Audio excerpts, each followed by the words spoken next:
এদিকে করোনা সতর্কতায় বেনাপোল ইমিগ্রেশনে ভারত থেকে যারা বাংলাদেশে আসছেন তাদের স্বাস্থ্য পরীক্ষা করা হচ্ছে। বেনাপোল ইমিগ্রেশনের উপসহকারী স্বাস্থ্য কর্মকর্তা জানান, ভারতে জেনেটিক সিকোয়েন্স পরীক্ষার মাধ্যমে জানা গেছে দেশটির কিছু কিছু জায়গায় ওমিক্রন ধরনের করোনা সংক্রমণ বেড়েছে। দেশে করোনার এই নতুন ধরনটি যাতে ছড়াতে না পারে সেজন্য স্বাস্থ্য বিভাগ থেকে সতর্কতার জন্য ভারত ফেরত প্রত্যেক যাত্রীকে আলাদা করে স্বাস্থ্য পরীক্ষা করা হচ্ছে।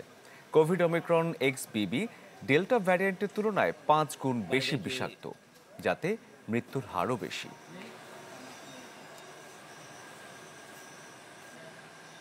পার্শ্ববর্তী দেশ ভারতে নতুন করোনা ওমিক্রন XBB কিছু কিছু জায়গায় আক্রান্ত হয়েছে। এই জন্য বাংলাদেশ সরকারের পক্ষ থেকে স্বাস্থ্য অধিদপ্তর এর প্রতিরোধে সতর্কবার্তা জারি করছে এবং এর সুবাদে আমরা বেনাপোল ইমিগ্রেশন স্বাস্থ্য বিভাগ অত্যন্ত সতর্ক অবস্থায় আছেন। ঢালাইয়ের সেরা প্রিমিয়ার সিমেন্ট।